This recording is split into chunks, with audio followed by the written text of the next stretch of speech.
Assalamualaikum warahmatullahi wabarakatuh. Alhamdulillah, selalu saja kita memuji Tuhan kita Allah dengan segala nikmat yang telah diberikan kepada kita, agar selalu nikmat tersebut bertambah.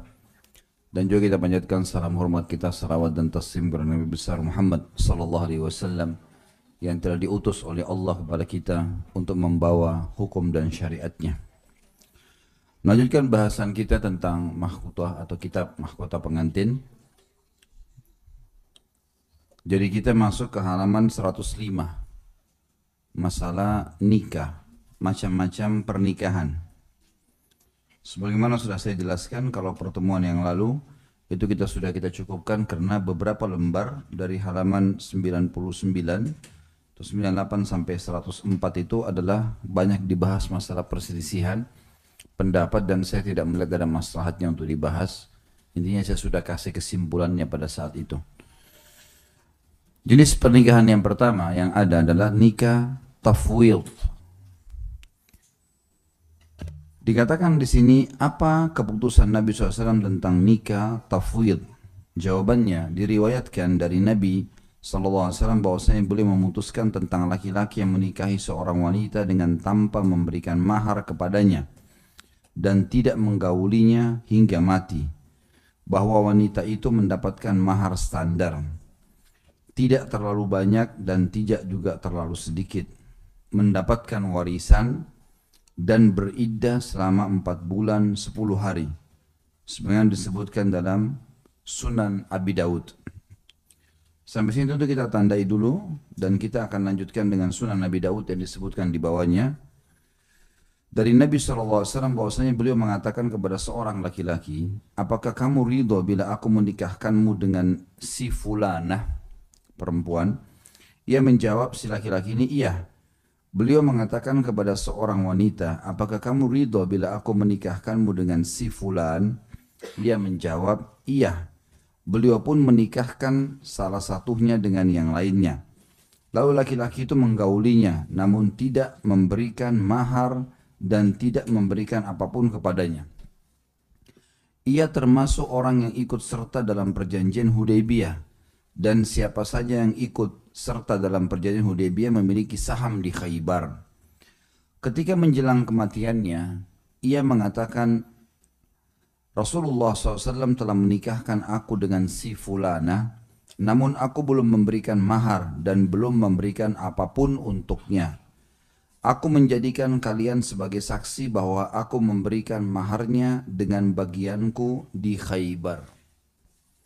Dan ini hadis riwayat Tirmidzi dan juga Abu Daud. Saya akan kembali untuk mereview, menjelaskan lebih jauh ya, tapi saya lengkapkan dulu. Di bawahnya ada paragraf lagi, hukum-hukum ini berisi tentang bolehnya pernikahan dengan tanpa menyebutkan mahar. Garis bawah ini teman-teman yang pegang buku, tanpa menyebutkan mahar. Boleh menggauli istri sebelum menyebutkan mahar. Ini juga di garis bawahi, karena ini hukum syar'i.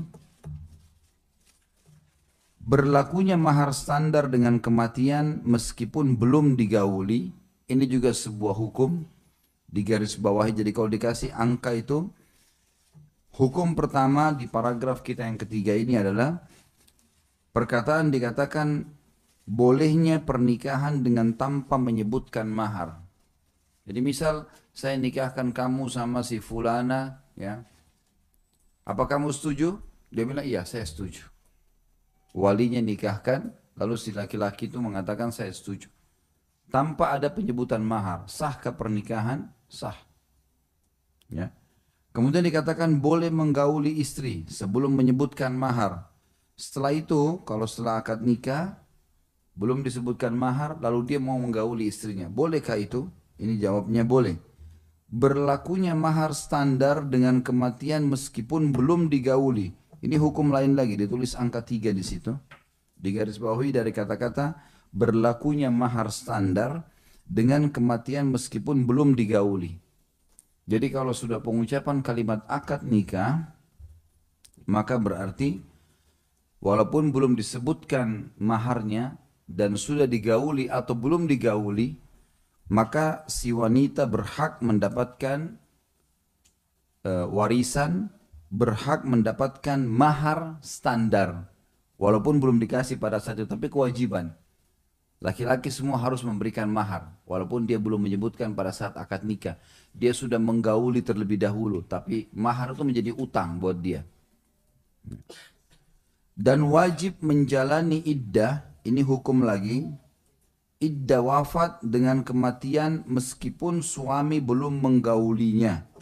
Ini ditulis angka 4.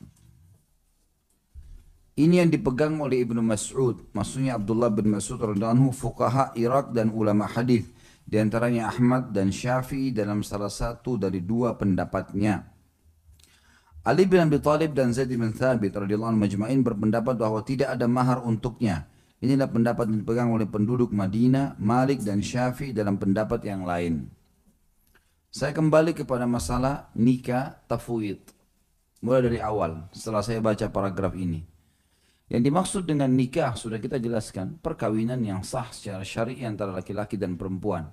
Lawan jenis, tentu dengan syarat-syarat dan rukunnya, adanya walinya perempuan, adanya kalimat akad, adanya mahar, itu dengan ada dua saksi itu namanya nikah. Sebagaimana sudah pernah kita jelaskan. Tapi ada nikah tafwid. Tafwid artinya tidak menyebutkan maharnya. Atau tidak menentukan kadarnya. Tidak menentukan kadarnya. Misal, seorang ayah berkata kepada anak perempuannya, maukah kamu, nak, kalau ayah nikahkan kamu sama si fulan? Atau ayah nikahkan kamu sama siapa saja? Yang ayah tunjuk, anaknya bilang iya misalnya. Mau, nggak masalah. Tidak ada penentuan mahar antara ayah sama si anak perempuan. Juga si ayah datang misalnya ke sepupunya anak ini, atau anak tetangga laki-laki yang dianggap baik, kalau dia mengatakan, apa kamu mau aku nikahkan kau sama anak perempuanku? Maka kalau dia mengatakan iya, tanpa si ayah mengatakan maharnya sekian, atau tanpa dia mengatakan maharnya sekian, si mempelai laki-laki, lalu dinikahkanlah, sahkah pernikahannya? Sah. Karena nikah tafwid maksudnya adalah nikah yang tidak menyebutkan mahar, tapi mahar tetap wajib dikasih. Mahar tetap wajib dikasih. Jadi dari bahasan ini sebenarnya dan riwayat yang sedang kita bacakan tadi menandakan kalau seseorang mengatakan saya nikahkan kamu sama anak perempuan saya si fulana binti fulan, gitu kan? Apa kau terima? Dia bilang saya terima tanpa menyebutkan mahar. Sahkah pernikahannya? Sah. Makanya pernah saya bilang di antara lafaz jawaban nikah yang sederhana adalah saya nikahkan kamu sama anak perempuan saya fulana binti fulana. Kalau dia mau sebutkan mahar dengan mahar sekian, atau dia tidak sebutkan mahar, lalu si laki-laki mengatakan saya terima, itu saja sudah sah. Sudah sah pernikahan. Walaupun di sini mahar hukumnya wajib. Beranjak daripada hadis Nabi SAW tadi, kasus tentang Nabi berkata kepada seorang sahabat laki-laki, kamu mau nggak saya nikahkan kamu sama fulana?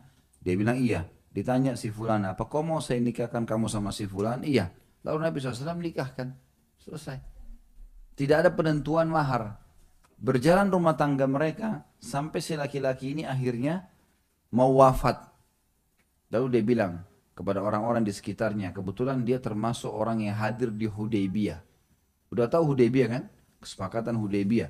Yang ada kurang lebih 1.400 bersama Nabi SAW 1399 yang berangkat sama-sama ke umrah. Pada saat itu lalu ditahan di wilayah haram. Sebelum masuk wilayah haram, unta Nabi SAW duduk tiba-tiba. Nggak mau masuk ke wilayah haram. Lalu para sahabat mengatakan, ya Rasulullah kayaknya sudah ditimpa masalah nih unta anda. Ada masalah ini. Kata Nabi SAW tidak.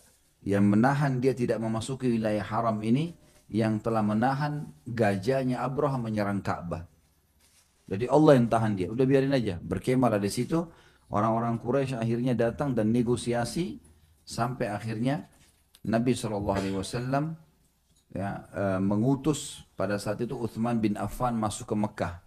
Tadinya Umar bin Khattab, hai Umar, masuklah ke Mekah, negosiasi sama Abu Sufyan supaya jangan pasukannya ini menahan kita. Karena ada 3.000 pasukan Quraisy menahan 1.400 muslimin yang mau umrah. Gitu kan. Maka pada saat itu pun Umar mengatakan, ya Rasulullah, Anda tahu permusuhan antara saya sama Abu Sufyan. Waktu itu Abu Sufyan belum masuk Islam. Ini permusuhannya besar sekali. Ada sesuatu yang memicu, maka saya bisa ribut dengan Abu Sufyan di Mekah. Gitu kan. Maka lebih baik utus yang sesuku dengan dia. Dari Umayyah, Bani Umayyah. Lalu berkata, Jazakallah khair. Lalu berkata Nabi SAW, siapa yang kau maksudkan? Dia bilang Uthman bin Affan. Nah, Uthman bin Affan masih kurang lebih sepupunya Abu Sufyan.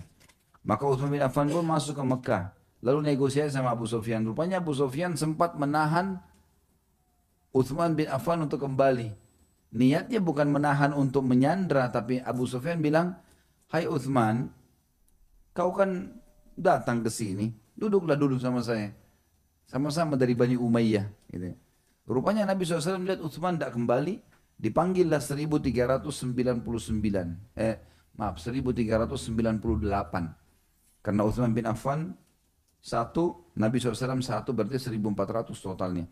Kata Nabi SAW kumpul semua 1398 di bawah sebuah pohon namanya Syajarah yang terkenal dengan Bai'atul Ridwan.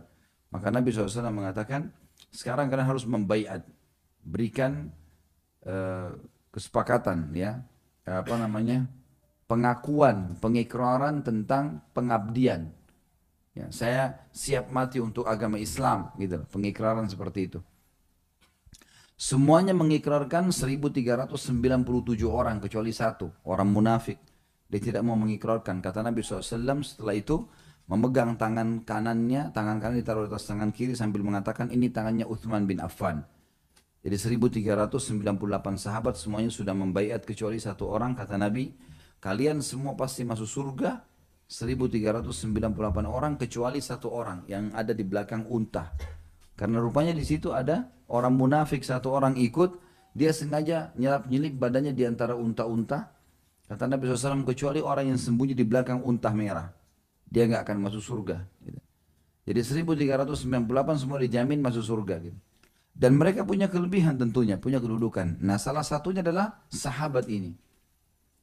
Dia mengatakan pada saat mau meninggal, kebetulan maaf, orang-orang yang Hudaybiyah 1398 tadi itu waktu pulang ke Madinah, turun ayat-ayat Al-Quran dalam surah Al-Ahzab, menjelaskan tentang Nabi SAW akan menang, merebut Khaybar. Dan habis itu menaklukkan Mekah. Khaybar ini, wilayah yang sangat luas, kaya sekali, kebun-kebun kurma, hartanya orang Yahudi banyak sekali. Kata Nabi SAW, saya sudah dijanjikan kemenangan. Dan yang boleh ikut berperang hanya yang hadir di Hudaybiyah. Waktu itu sempat banyak orang-orang munafik di Madinah mengatakan, ya Rasulullah, kami juga mau jihad, jangan haramkan kami dari jihad, gitu kan? Kami juga mau ikut. Padahal sebenarnya bohong semua. Waktu Nabi SAW bilang, baik, boleh ikut jihad, tapi nggak ada harta ganimah. Nanti kalau kita menang di Khaybar, nggak dapat ganimah kecuali yang 1398 ini saja, yang ikut di Sulh Hudaybiyah. Maka nggak ada yang ikut setelah itu. Karena harapannya dapat ghanimah. Nah, ghanimahnya luas, besar sekali. Wilayah Khaybar luas. Khaybar itu hampir mendekati wilayah Madinah. Satu kota besar. Maka sahabat ini termasuk salah satu yang mendapatkan bagian. Dan dia menunaikan maharnya. Dia mengatakan, saksikanlah wahai muslimin, kalau bagian saya di Khaybar, semuanya saya jadikan mahar. Berikan istri saya nih. Saya meninggal, kasih ke dia. Gitu. Maka pada saat dia meninggal dikasihlah kepada istrinya. Tapi di sini juga ada sebuah pelajaran penting, bahwasanya mahar itu tidak ada batasnya. Boleh 10.000 rupiah, boleh 1.000 rupiah, boleh 100 miliar. Bebas saja. Gitu kan? Karena bagiannya sahabat ini banyak sekali di Khaybar. Dan dikasih semua sebagai mahar. Bukan sebagai warisan, bukan sebagai hibah. Sebagai mahar. Dan di sini dari hadis ini para ulama diantaranya fuqahanya sahabat, ya fuqahanya Irak, ahli hadis, semua mengatakan hadis ini mengeluarkan sebuah hukum, yaitu bolehnya menikah tanpa menyebutkan mahar. Agak merapat lagi teman-teman. Ini di sini masih kosong nih sebelah kanan. Bolehnya menikah tanpa menyebutkan mahar boleh menggauli istri sebelum menyebutkan mahar, yang penting sudah akad nikah, berlakunya mahar standar dengan kematian meskipun belum digauli. Maksudnya, kalau ada orang menikah, dia tidak menggauli istrinya sampai dia meninggal. Jadi tetap mendapatkan warisan, tetap mendapatkan mahar. Hukum yang lain, wajib menjalani masa iddah wafat dengan kematian meski suami belum menggaulinya. Jadi kalau misalnya ada perempuan baru menikah, dengan takdir Allah suaminya meninggal besoknya, maka ada iddah 4 bulan 10 hari. Tetap ada masa iddah 4 bulan 10 hari. Walaupun dia belum sempat digauli oleh suaminya. Kemudian Ali bin Abi Thalib dan Zaid bin Thabit mempunyai pendapat yang lain, dan ini juga dipegangi oleh Imam Malik, bahwasanya kalau tidak disebutkan mahar berarti tidak ada mahar untuknya dan tetap pernikahannya sah. Hukum-hukum ini juga atau dikatakan oleh penulis yang kita lanjutkan ya. Hukum-hukum itu juga berisi tentang bolehnya mewakili kedua belah pihak yang berakad, seperti sebagai wakil dari kedua belah pihak, mewakili di antara keduanya. Suami mewakili wali atau wali mewakili suaminya. Sudah cukup ia mengatakan, aku menikahkan fulan dengan fulanah. Itu sudah cukup. Atau aku menikahkan dengan fulanah jika ia adalah suami. Ini adalah zahir mazhab Imam Ahmad. Tapi ada riwayat kedua larinya, bahwa tidak boleh kecuali untuk wali yang mujbir atau yang biasa atau bisa dipaksa, bisa memaksa. Sebagaimana ia menikahkan sahayanya atau putrinya yang mujbirah, boleh dipaksa dengan hambanya yang mujbir. Aspek dalil dari riwayat ini bahwa keridhaan salah satu dari kedua belah pihak tidak menjadi pertimbangan. Garis bawahi dulu itu, tolong teman-teman yang pegang bukunya, tulis angka 5, kembali ke halaman 105. Hukum-hukum ini berisi juga tentang, mulai dari kalimat bolehnya seseorang mewakili kedua belah pihak dalam berakad. Ya. Ini ditulis angka 5, berarti ada hukum yang lain di sini. Karena Nabi SAW tadi mewakili laki-laki itu. Saya nikahkan kamu. Gitu kan.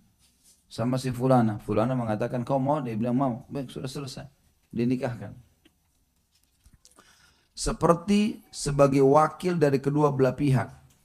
Jadi kalau laki-lakinya tidak hadir, lagi tidak ada, sebagian pendapat di sini dikatakan, dan ini pendapat Imam Ahmad, kalau laki-lakinya tidak hadir, misal dia lagi ada di tempat yang jauh, kemudian dia diakad nikahkan dengan cara diwakili, bolehkah itu? Di sini dalam bahasan kita dibolehkan. Kalau memang dia tidak bisa, atau mungkin seorang laki-laki udzur, dia bisu, nggak bisa ngomong, misal contoh, atau mungkin dia punya kekurangan akal, tapi ada perempuan yang mau nikah dengan dia, mau ngurus dia, tetap harus ada akad nikah. Dia nggak mungkin ucapkan kalimat akadnya, karena kalau dia ucapkan mungkin salah, gitu kan? Maka boleh diwakili di sini. Dan yang mewakili harus seseorang yang memang wali. Dalam arti kata dia pemerintah, ya, hukum pemerintah di sini. Atau ditunjuk oleh pemerintah, karena di sini Nabi SAW sebagai pemimpin pada saat itu. Dikatakan di sini, apa ketetapan Nabi SAW? Dalam madhabnya ada pendapat ketiga, Imam Ahmad, bahwa itu boleh kecuali untuk suami secara khusus. Ada kalimat tadi yang belum saya jelaskan ya. Dikatakan di sini, boleh bagi wali yang mujbir. Ada pendapat yang lain Imam Ahmad. Tolong dilihat paragraf itu ya. Paragraf yang pertama di halaman 106 ada kalimat tapi ada riwayat kedua. Keduanya dilingkarin. Jadi ada pendapat lain tentang Imam Ahmad. Yang pertama beliau mengatakan sah, menikah saja, aku menikahkan si fulana karena memang diwakilkan, dia mewakilkan itu tidak ada masalah. Kemudian di riwayat ini Muhammad mengatakan boleh bahwa itu tidak boleh kecuali untuk wali mujbir. Wali mujbir ini dalam kurung adalah bisa memaksa. Siapa wali yang bisa memaksa? Seorang ayah yang bijak, kalau dia melihat anak perempuannya bisa terjerumus pada sesuatu yang haram. Dia tahu anak perempuan ini berbahaya sekali. Memang betul-betul dia ini si wali bertakwa kepada Allah. Dia betul-betul mau maslahat buat anaknya. Maka dia datangkan seorang laki-laki yang bijak, lalu dinikahkan sama dia. Namanya wali mujbir, ya. Artinya dia bisa memaksa di sini. Dia memaksa karena kondisi. Tentu sudah pernah kita bahas, Bapak Ibu sekalian, kalau masih ingat pertemuan yang lalu, tidak boleh kalau ada anak gadis dipaksakan oleh walinya tanpa sebab. Tiba-tiba ayahnya suka sama seorang laki-laki, udah kamu nikah sama anak saya, duduk sini deh, saya nikahkan kamu. Langsung spontanitas begitu, kan itu akad nikahnya sah, karena walinya ada. Kalau si laki-laki taruh mahar, kalau ada saksi sah pernikahannya walaupun perempuannya tidak melihat akad nikah itu. Nah kalau gadis di sini, maka dia dikasih khiyar. Dia dikasih khiyar artinya dia boleh melanjutkan pernikahan atau dia dia putuskan untuk diceraikan. Pernah ada seorang gadis datang kepada Nabi SAW mengatakan, ya Rasulullah, ayah saya nikahkan saya secara paksa. Saya nggak suka sama laki-laki ini. Maka Nabi SAW kasih khiyar, mengatakan baik, kau mau lanjutkan, silakan lanjutkan, dianggap sah. Kau mau cerai, saya akan ceraikan. Itu kalau gadis. Kalau janda, keputusan mutlak di tangan dia. Tidak ada khiyar. Nggak ada pilihan. Pokoknya kalau dia bilang, ya sudah, ini batal. Batal seketika. Kalau gadis masih bisa dikhiyar. Peka sekali perbedaannya. Tapi yang jelas di sini, masalah ada wali mujbir, sedikit pengecualian. Kalau wali itu memaksa karena keadaan. Kalau anak perempuan ini tidak dinikahkan, maka dia akan buat masalah. Atau mungkin seorang anak perempuan kena sihir. Karena dia tidak sadar. Dia tadinya sudah jelas mau nikah sama si fulan ini, udah cocok, udah semua, udah baik agama. Tiba-tiba ada orang laki-laki jahat sihir dia, terus dia benci sama calonnya dan batal pernikahan. Ini mujbir namanya. Dinikahkan. Karena biasanya kalau dengan nikah malah sihirnya batal. Karena sihir yang digunakan sihir pembatal pernikahan. Sama dengan orang kalau suami istri. Kapan ada seseorang yang hadir dalam rumah tangga, kemudian dia kena sihir. Salah satu bentuk sihir adalah tidak maunya orang menggauli pasangannya. Kadang-kadang begitu. Nah justru sihirnya jadi melemah dan batal kalau dia bergaul. Jadi kalau dia lawan itu, dia tetap jalankan perintah agama, malah bisa batal sihirnya. Jadi kan. Itu contoh saja tentang istilah wali mujbir. Sebagaimana ia menikahkan sahayanya atau putrinya yang mujbirah. Ini mujbirah artinya si anak tadi istilah yang boleh dipaksa untuk menikah. Gitu kan? Mungkin tadi kena sihir saya kasih contoh, atau memang dianggap anak ini berbahaya kalau tidak nikah. Gitu. Ini yang dimaksud dengan paragraf tadi. Kemudian dikatakan dalam madhabnya juga, maksudnya masih pendapat Imam Ahmad, pendapat yang ketiga, bahwa itu boleh kecuali untuk suami secara khusus. Karena ia tidak boleh mewakili kedua belah pihak. Karena bertentangan dengan hukum-hukum mengenai dua belah pihak dalam pernikahan. Yang dimaksud adalah yang boleh diwakili hanya si laki-laki. Si laki-laki, kalau perempuan tidak boleh diwakili. Dalam arti kata, tidak ada perempuan yang mengatakan, saya mewakili saja kepada anda supaya menikahkan saya misalnya. Enggak ada pewalian itu. Tapi untuk laki-laki ada.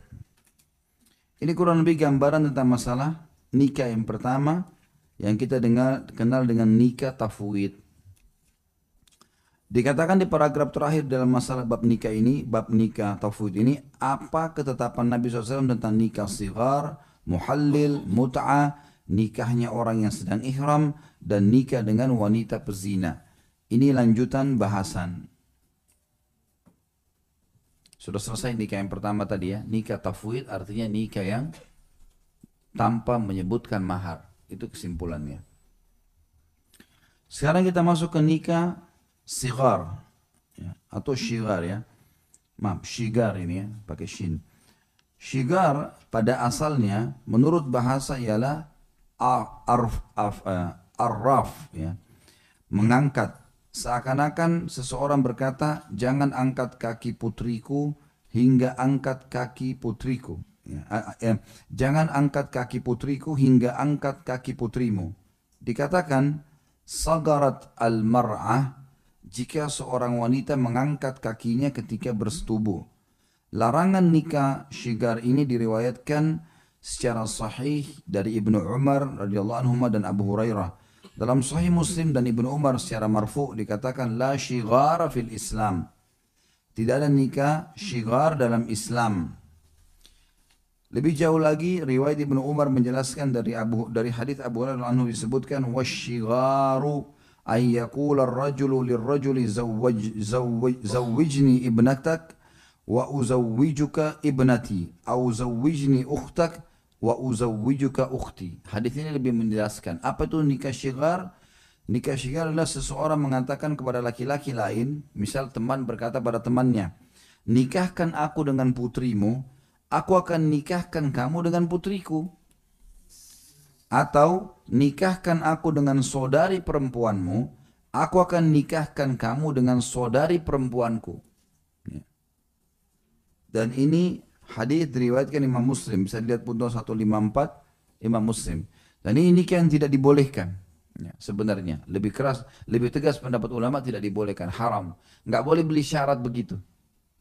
Saya nikahkan kamu sama anak saya, tapi saya nikah sama anakmu. Ya. Atau saya nikahkan kamu sama adik saya juga nikah sama adikmu.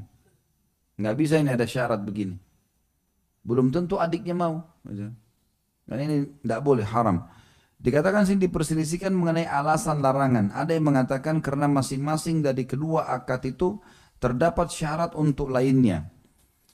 Jadi syarat ini ya, saya nikahkan kamu, asal kau nikahkan saya. Ini syarat, ini nggak boleh ada.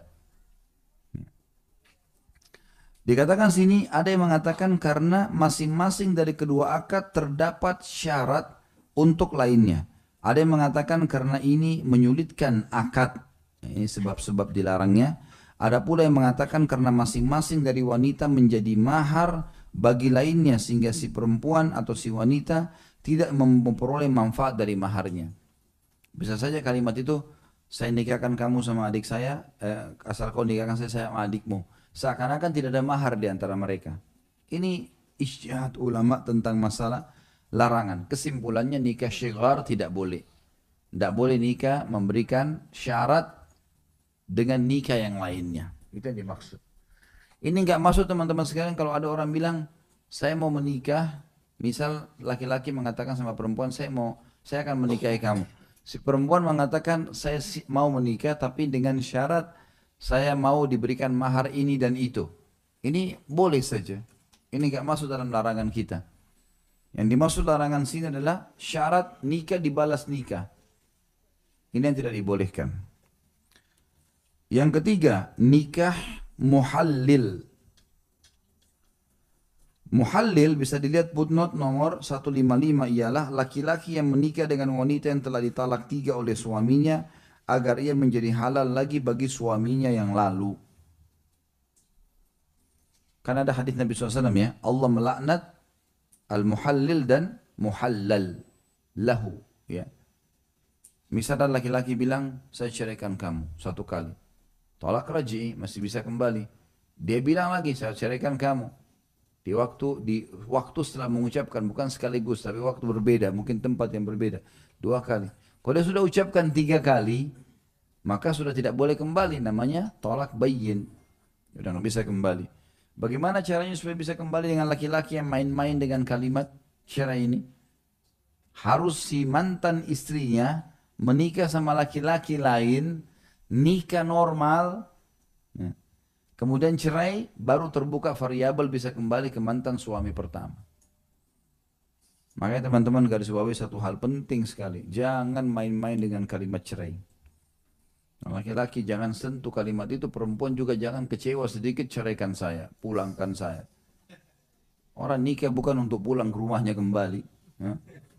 Nikah untuk tinggal sama suami. Dan kita sedang menikah, dua hal garis bawah ya, dengan lawan jenis dan manusia. Ya, ini yang kedua. Faham maksudnya?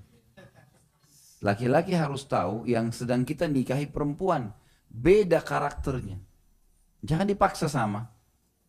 Kalau kita laki-laki biasa tepuk-tepukan, tendang-tendangan, oh itu biasa laki-laki. Alamnya laki-laki. Marah-marahan. Perempuan tidak begitu. Nah, ibu-ibu juga harus tahu menikah sama laki-laki. Ini bukan perempuan. Bukan saatnya duduk ngobrol-ngobrol, gosip-gosip. Laki-laki nggak suka itu. Dia maunya to the point. Laki-laki itu suka to the point. Nah ini kita nikah sama lawan jenis. Harus paham karakternya. Nggak bisa kita paksakan, gitu kan. Dan harus kita tahu itu pertama. Yang kedua kita nikah sama manusia. Kalau tidak mau ada masalah, nikah sama boneka. Nah, ya. Boneka mau dicubit, mau ditendang, tidak apa-apa. Ini manusia, ada mata, ada telinga, ada perasaan. Ada saatnya dia mood, ada saatnya dia tidak mood, biasa. Manusia. Berarti ada suka dukanya rumah tangga nanti, pasti ada. Rasulullah SAW aja kadang-kadang ada clash sama istri-istrinya. Nabi, apalagi kita manusia biasa. Jadi bohong kalau orang bilang saya selama rumah tangga nggak pernah cekcok sama suami atau istri saya. Nggak benar itu. Berarti dia lebih baik dari Nabi dong. Hah? Nggak mungkin. Tapi cekcok itu bukan diperbesar. Orang yang benar memaafkan, orang yang salah minta maaf. Sehingga bisa clear, dibersihkan. Seperti itulah. Jelas ya? Satu orang yang jawab, nggak apa-apa. Dikatakan yakni wanita yang telah ditalak 3 sehingga dengan demikian ia diharamkan bagi suaminya. Berdasarkan firman-Nya Allah dalam surah Al-Baqarah 230, A'udzu billahi minasyaitonir rajim fa in talaqaha fala tahillu lahu min ba'du hatta tankiha zaujan ghairah. Kemudian jika si suami mentalaknya sesudah talak yang kedua, sudah talak yang ketiga, maka perempuan itu tidak lagi halal baginya hingga dia kawin dengan suami yang lain. Tapi yang dimaksud muhalil sini rekayasa. Misal gini, ada orang ceraikan istrinya sampai 3 kali.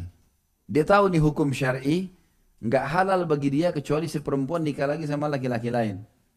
Dia datang ke temannya, dia bilang, kamu nikahin istri saya ini, setelah akad nikah ceraikan langsung ya. Biar bisa kembali lagi sama dia. Dimain-maini hukum, ini namanya muhallil. Dan temannya yang bantu nikahi istrinya terus diceraikan namanya muhallallahu. Ya. Ini muhallallahu ini dua-duanya dilaknat oleh Nabi SAW. Si mantan suami dengan temannya dua-duanya dilaknat. Jadi tidak boleh main-main masalah itu.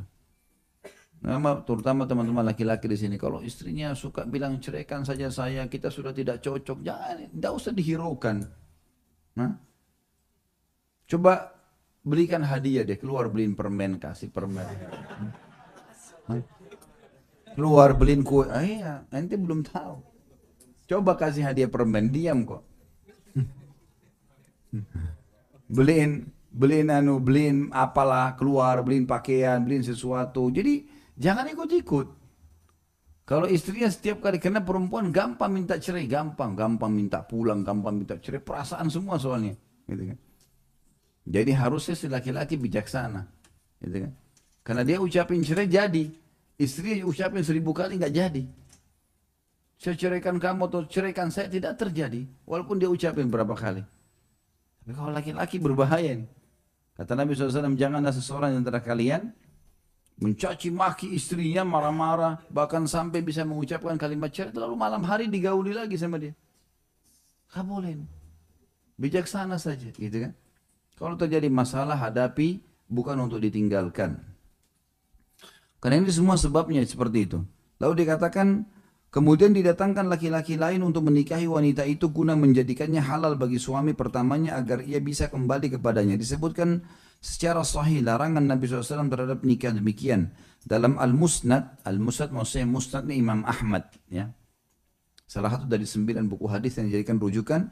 Dan Tirmidzi dari hadis Ibnu Mas'ud radhiyallahu anhu, ia berkata, la'ana Rasulullah SAW al-muhallil wal muhallal lahu. Rasulullah SAW melaknat, berdoa agar diangkat berkah hidupnya. Muhallil, si suami tadi yang minta temannya untuk nikahi mantan istrinya, wal muhallal lahu, dan temannya mau membantu tadi menikahi dengan cara rekayasa. Dan hadis ini hadis hasan sahih. Juga dalam Musnad ada hadis Abu Hurairah secara marfu' radhiyallahu anhu, la'anallahu al-muhallil wal muhallal lahu. Allah melaknat muhallil dan muhallal lahu. Dan ini juga ada dijelaskan riwayatnya di bawah, sahih menurut Abu Daud di putnot nomor 157. Hukum nikah ini tidak sah. Hukum nikah ini tidak sah kalau dilakukan pun. Dengannya wanita tersebut tidak halal bagi suaminya yang pertama, namun ia tetap berhak mendapatkan mahar jika telah disetubui, kemudian keduanya dipisahkan. Jadi kalau misalnya pun dijadikan itu pernikahan, direkayasa tadi, si A suruh temannya si B nikahi istrinya supaya halal, sudah tersebutkan kalimat akad, berarti perempuan itu punya hak mahar. Walaupun tidak boleh digauli, karena haram. Ini nikahnya dianggap batal. Tapi karena kalimat akad sudah disebutkan, maka ada mahar di sini. Ada mahar. Jelas ya? Kesimpulannya jangan main-main dengan kalimat cerai. Jangan sentuh kalimat cerai. Taruh baik-baik di lemari, simpan. Nanti dipakai kapan darurat. Ya. Satu-satunya cara, satu-satunya pintu boleh ucapkan kalimat cerai kalau terjadi sifat fasaqah. Fasaqah itu kebobrokan dalam agama.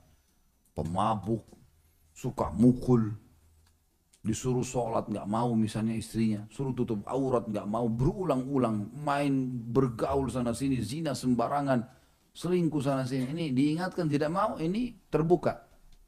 Pakai itu kesucian kalimat cerai. Insya Allah Allah gantikan yang lebih baik. Itu penting. Tapi kalau masalahnya cuma karena cekcok masalah jenis makanan kah, cekcok karena warna baju, model rambut, mau beli mobil merek ini atau enggak, ya. Cekcok karena ini calon gubernur ini atau gubernur ini, kan. Ada gitu kan? Suami istri ribut, pilih nomor ini atau nomor ini gitu.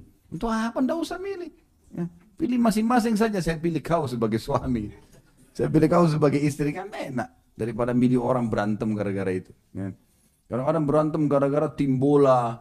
Berantem nggak masuk di akal semuanya. Kemudian cerai gara-gara itu. La haula wa la quwata illa billah. Orang kalau dalam rumah tangga seperti di atas kapal. Kapalnya lagi menuju ke surga. Ya. Orang yang cerai itu dia turun dari kapal ke lautan. Tunggu tunggangan baru lagi. Untuk apa ini? Hah? Sabar. Itu kan? Nikah bukan untuk cerai, gunakan pada saat darurat. Saya subhanallah baru semalam kalau tidak salah ada orang konsultasi dengan saya punya masalah. Ini masalahnya sudah berat Ustaz, tolong teleponnya diangkat. Apa ini masalahnya? Apa masalah? Luar biasa ini masalah berat. Sudah mau tolak 3. Masya Allah. Kenapa mau ditolak 3 ini, ada apa? Saya ceramain dulu. Sebentar, saya cuma maghrib isya ya. Ini gak ada waktu, habis isya ada taklim gitu. Saya bilang sekarang poin yang harus digarisbawahi adalah nikah itu untuk langgeng, untuk berinteraksi, untuk punya keturunan, adaptasi satu sama yang lain. Yang benar memaafkan, yang salah minta maaf, niatkan pahala kepada Allah. Jangan ini sedikit ada masalah terus ribut gitu kan.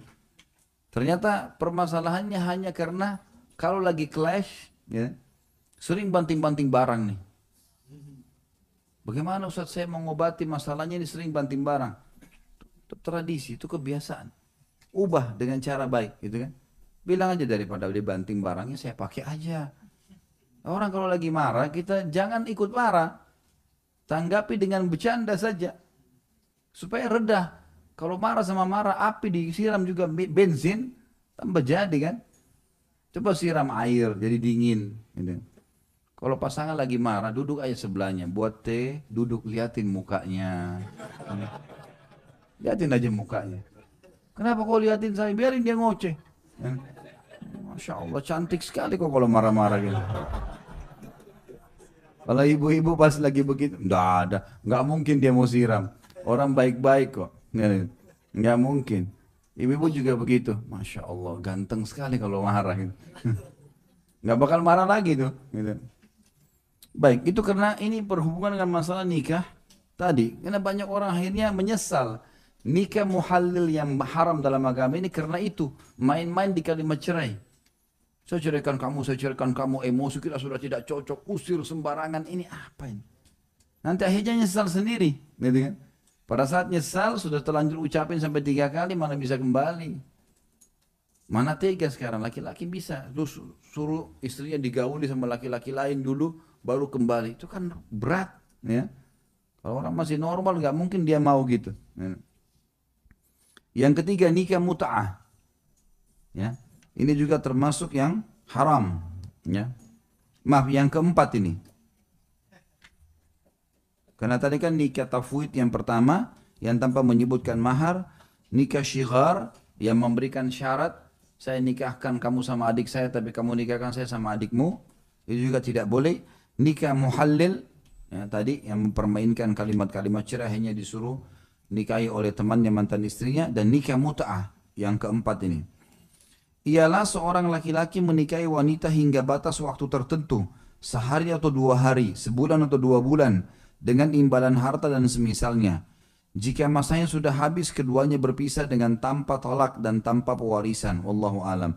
Sahih dari Nabi SAW bahwa beliau melarang pernikahan ini pada tahun peristiwa Khaybar.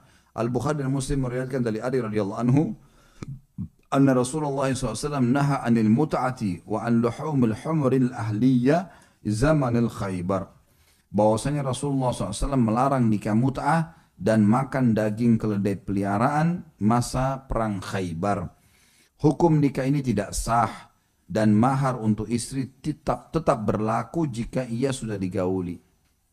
Jadi ini subhanallah banyak orang-orang Syiah yang lakukan ini.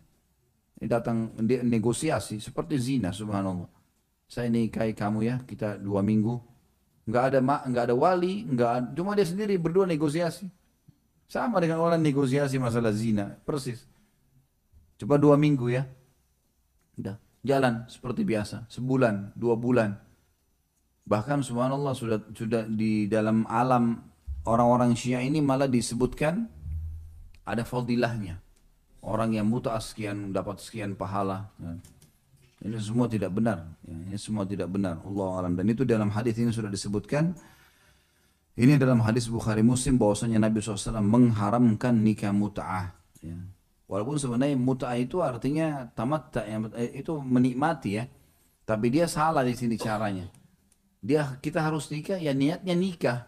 Kalau satu waktu terjadi perceraian, memang ada sebab-sebab syar'i itu lain.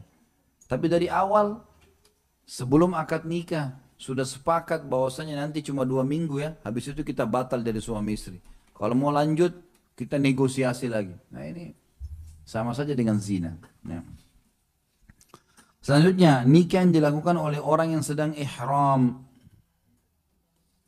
Jadi kalau lagi pakai baju ihram, diistilahkan dengan muhrim.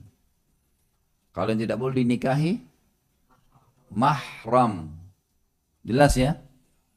Jangan bilang istrinya ini muhrim saya. Muhrim itu orang pakai baju ihram. Nah, ini mahram saya. Ya. Artinya yang sudah terharamkan. Ya. Seperti itulah. Jadi di sini orang yang sedang ihram tidak boleh nikah teman-teman sekalian. Tidak boleh menikahkan. Tidak boleh melamar, tidak boleh dilamar. Sampai selesai ihramnya. Sampai selesai ihramnya. Yaitu nikah yang dilakukan orang yang tengah melaksanakan ihram, baik ihram haji maupun umrah. Dalam Sahih Muslim dari riwayat Uthman bin Affan radhiyallahu anhu, ia mengatakan Rasulullah SAW bersabda, la yankihul muhrimu wa la yunkahu wa la yakhtub. Orang yang sedang berihram tidak boleh menikah, tidak boleh dinikahkan dan tidak boleh pula meminang. Riwayat lain mengatakan tidak boleh dipinang. Ini riwayat Imam Muslim. Tentu kita bicara sedikit masalah ihram. Rukun haji ada 6 dan rukun umrah ada 5. Rukunnya kalau yang lima rukun umroh ini masuk dalam rukun haji, tapi ada rukun keenam nanti masalah Arafah. Rukun yang pertama adalah niat, dan niat ini harus dari miqat, tempat niat miqat, dan Nabi SAW sudah tentukan, gitu kan? Ada beberapa titik miqat, tapi masyarakat Madinah itu memiliki tempat miqat namanya Dzul Khulaifah atau Bir Ali. Kalau orang-orang dari Asia Tenggara, ya tepatnya kita dari selatan Jazirah Arab, ada Yalamlam di Yaman, gitu kan? Kemudian bagi orang dari Mesir, dari Afrika, dari sebagian wilayah Eropa itu ada Juhfah. Ya. Jadi memang ada tempat-tempat niat. Pokoknya harus di tempat niat ini. Kalau belum lewat tempat niat, misal seseorang di antara kita berangkat dari Jakarta sudah pakai baju ihram di pesawat. Ini belum berlaku hukumnya. Karena ihram di sini yang dilarang menikah adalah orang yang pakai ihram dan sudah lewat miqat, tempat niat. Berarti dia sudah terikat dengan baju ihramnya itu. Karena hukum syar'i sebenarnya pakai ihramnya mendekati miqat ya. Makanya bagi teman-teman yang mau umroh atau mau haji, kalau naik Saudi Airline biasanya itu diingatkan.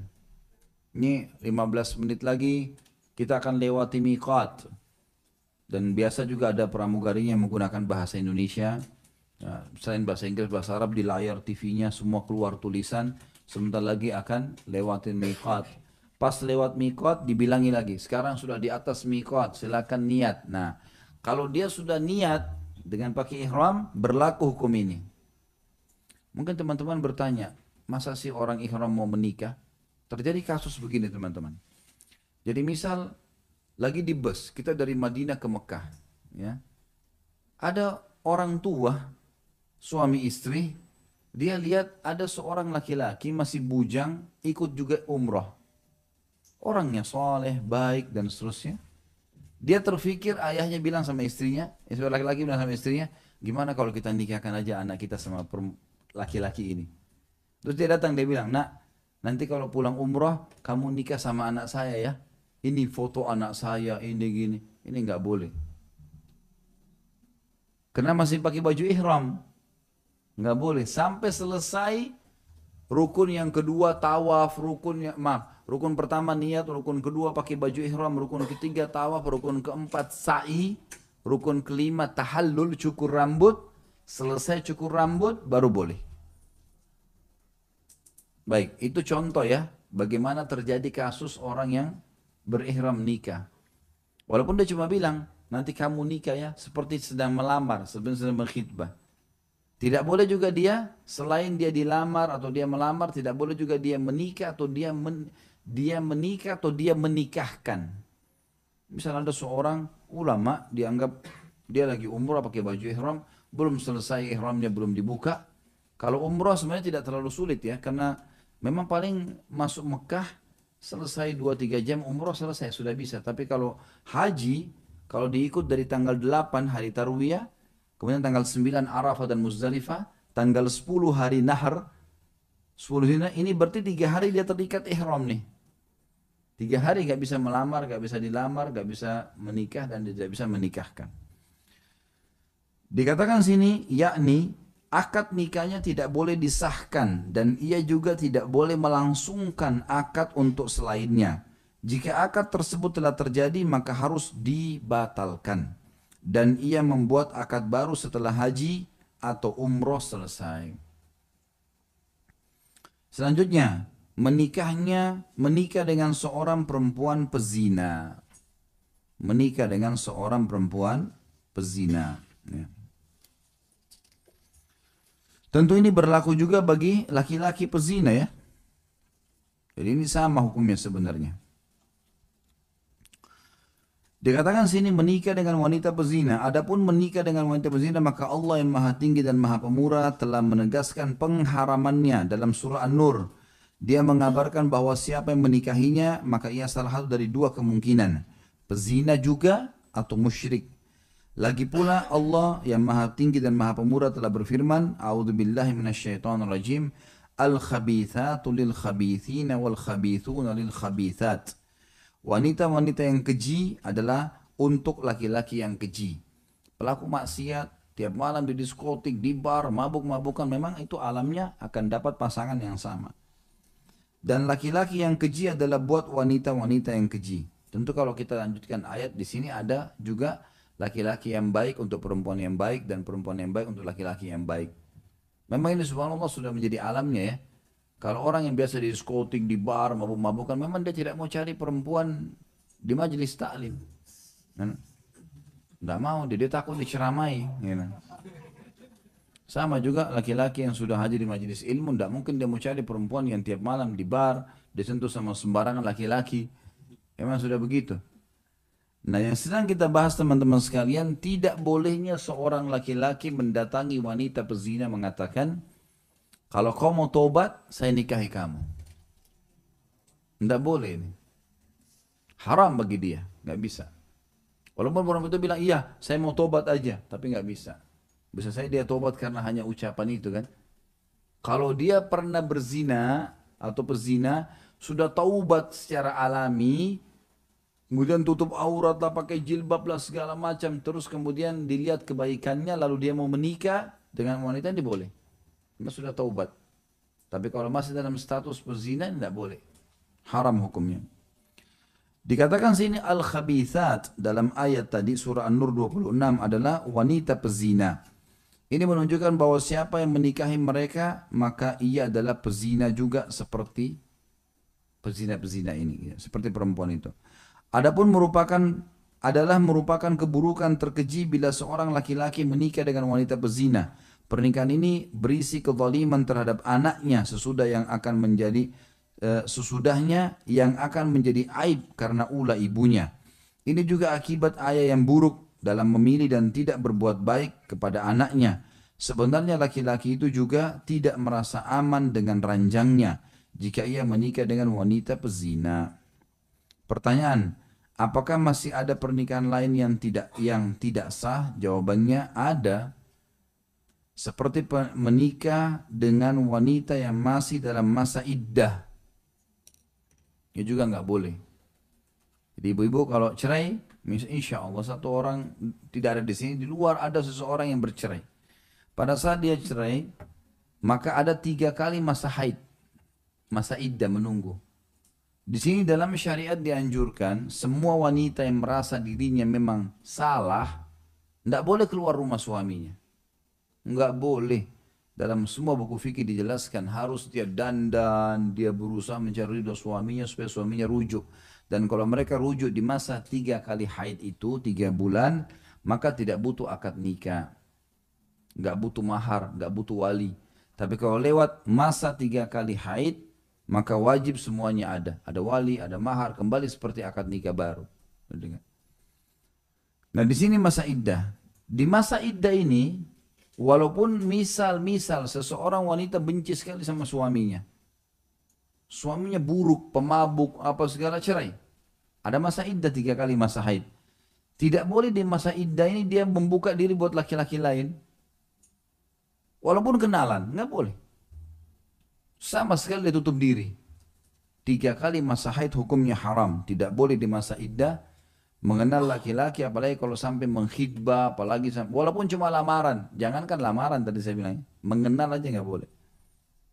Membuka pintu ta'aruf itu nggak boleh sama sekali. Sini dikatakan menikah dengan wanita yang masih dalam masa iddah, yaitu laki-laki menikahi wanita yang masih dalam masa iddah karena talak atau suaminya wafat. Baik itu 3 kali masa haid karena diceraikan oleh suaminya atau wafatnya suaminya 4 bulan 10 hari. Allah berfirman dalam Al-Baqarah 235, A'udzu billahi minasyaitonir rajim, wa la ta'zimu 'uqdatan nikahi hatta yablughal kitabu ajalah. Dan janganlah kamu berazam, bertetap hati untuk berakad nikah sebelum habis masa iddah. Kalau sudah habis masa iddah, perempuan boleh tentukan dia mau nikah kembali sama suaminya atau dia menikah sama laki-laki lain. Juga masuk dalamnya di sini menikahi wanita majusi, Buddha atau komunis kafir secara umum. Berdasarkan firman Allah SWT Al-Baqarah 221, A'udzu billahi minasyaitonir rajim wa la tankihul musyrikati hatta yu'min. Dan jangan ada kalian menikahi wanita-wanita musyrik sebelum mereka beriman. Sebelum mereka beriman. Baik, sampai sini teman-teman sekalian saya buka sesi pertanyaan karena khulu ada bahasan sendiri nih. Nanti kita akan bahas masalah khulu insya Allah di kesempatan akan datang. Banyak, udah langganan.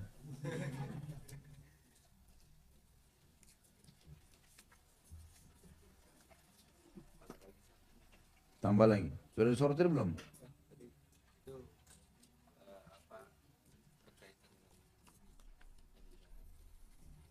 Bagaimana hukumnya kalau kita tidak ingin menikah lagi, alasannya sudah nyaman hidup sendiri? Ya, sebenarnya ini apa namanya kehilangan fadilah ya. Karena kata Nabi SAW, nikah adalah sunnahku dan siapa yang tidak mengikuti sunnahku maka bukan golonganku. Ini kalau kita bicara secara global ya, laki-laki dan perempuan yang masih gadis atau masih bujang nggak mau nikah. Ini sebaiknya jangan nikah, tetap nikah, usahakan tetap nikah dan cari orang-orang yang baik dan saleh atau salehah. Tinggal masalah janda. Kalau janda dia memang punya khiyar, dia mau lanjut nikah atau tidak tuh haknya dia udah. Tapi kalau gadis ini dianjurkan, sama halnya dengan khusus janda saja. Ya. Kalau duda tidak ada bahasan, duda tetap disuruh nikah. Laki-laki tetap disuruh nikah. Kenapa janda tidak dianjurkan di sini atau punya khiyar? Kalau dia tidak punya anak, punya khiyar. Kalau dia punya anak, ya, dan anaknya masih kecil-kecil, afdal nggak nikah. Afdalnya, tapi boleh. Sebagaimana sabda Nabi SAW, termasuk penghuni surga wanita yang dikaruniai oleh Allah anak-anak yang masih kecil-kecil, suaminya cerai atau suaminya meninggal, kemudian dia menahan diri untuk menikah lagi. Dia menahan diri karena khawatir anak-anaknya terbengkalai. Apalagi misalnya dalam masa menyusui misalnya, masa 2 tahun, kemudian cerai sama istri suaminya atau misalnya meninggal suaminya. Terus dia buru-buru menikah. Ini suaminya, ini laki-laki sekarang bukan ayahnya si bayi yang disusuin loh. Belum tentu dia mau terima. Kita sudah tahu dalam biologis pasti mereka akan bercumbuan segala macam. Ini bayi bisa jadi korban, gitu kan? Maka ini ada punya fadilah sendiri. Nabi SAW menyatakan bahwasanya akan menjadi penghuni surga wanita yang tidak menikah lagi kalau memiliki anak-anak yang masih kecil dan dia khawatir terbengkalai. Bagaimana dengan yang anak-anak yang sudah besar? Yaitu khiyar, kembali kepada hukum khiyar lagi. Seperti janda yang tidak punya anak. Dia mau nikah silakan, dia tidak mau nikah, nggak masalah, gitu kan. Walaupun anjuran para ulama secara global menikah, gitu kan? Menikah. Karena menikah itu kalau insya Allah mengikuti cara benar, syaratnya, rukunnya, tata cara syar'i, niatnya karena Allah ikhlas, pasti insya Allah nyaman, gitu. Jadi nggak usah menganggap dirinya sekarang nyaman tanpa pasangan. Karena nanti fitrah manusia teman-teman sekalian. Ada saatnya nanti kita rindu pengen punya anak. Ya, rindu pengen punya pasangan. Nanti ada saatnya. Ada di masa-masa waktu umur kita berjalan seperti itu. Apakah nanti di surga Allah akan kasih suami baru? Atau kita dengan suami atau mantan yang sudah cerai itu? Itu bahasan ulama panjang sebenarnya ya. Kalau sudah cerai, umumnya kata ulama tidak bersatu. Lalu bagaimana dengan perempuan yang meninggal gadis misalnya, atau janda yang tidak menikah lagi, maka dia akan menikah dengan salah satu ahli surga. Tapi siapa itu? Allahu a'lam. Itu kuasa Allah. Pastilah sempurna karena ahli surga gitu kan. Apakah lebih baik kita menikah lagi? Jawabannya iya. Nikah lagi lebih baik tentunya. Ya. Saya bilang tadi, saya sudah rincikan. Kecuali kalau ibu punya anak-anak kecil yang butuh perhatian ibu sendiri ya. Suami masuk penjara 4 tahun. Yang ditanya apakah istri berhak minta cerai? Apakah suami boleh menolak permintaan cerai istrinya? Gitu. Tentu kalau masuk penjara, ini dilihat dulu apa sebabnya. Dilihat dulu apa sebabnya. Kalau si laki-laki ini memang pelaku fasak, kefasikan, ya. Misal memang dia membunuh, dia merampok. Nah ini tidak usah tunggu 4 tahun. Ya. Memang dari awal dia bisa ajukan ke hakim. Dan itu ada bahasan kita dalam bahasan khulu sebenarnya.